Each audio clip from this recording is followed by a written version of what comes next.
Hi and welcome back to Life with Sandra. Today I'm going to talk to you about the second most important thing you need to do. What's that? Hydration. Are you drinking your 6 to 8 glasses of water a day? Probably not. Well, today I want to explain to you why it's really important that you do, and maybe some little tips that will help you do it easier. And this part of the world, it's autumn, so things are getting cooler and it's even more difficult to remember to drink water. Most people think that we need to drink water to cleanse our bodies, and yes, that's very important, but our bodies are made up of 60 to 70% water. And so water plays a really important role in lots of functions of the body. For example, our eyeballs. We need to hydrate our eyeballs. We create tears, they cleanse our eyeballs, so if we haven't got enough water, what's going to happen to our eyeballs? Also, when we breathe, we create vapor, which is a loss of water. Also, our bones are 25% water to keep them nice and spongy. If we don't have enough water, they become brittle. And our joints in our bodies are lubricated with water also. Not enough water, poor joints.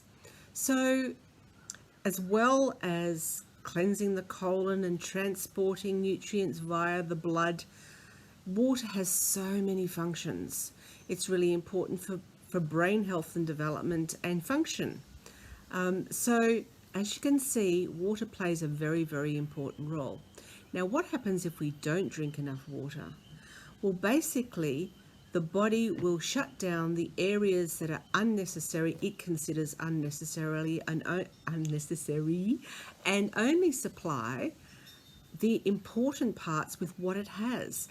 And it'll draw water from any source it can, which might be the bowel. Now, would you like to wash your washing in bowel water? Well, your body doesn't like it either. So it's really important to drink your 6 to 8 glasses of water. And you know, a cup of tea and a cup of coffee and a soft drink and a glass of wine does not constitute hydration. In fact, it dehydrates you. A herbal tea, say soda water with a slice of lime, that will count towards your water content. So how do you drink water when A, you might not like it, or B, to remember? Well, some little handy hints. I work with my routine, and this just may help you. I always have a glass of water when I wake up. If I'm making a cup of tea or coffee, I'll always have a glass of water prior to having that. That's my trigger to remember to do it.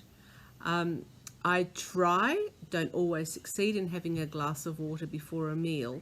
I would also put in half a teaspoon of apple cider vinegar in that water because it actually helps with digestion most times. I don't always remember, and you probably won't either, but this is just an example of things that you can do.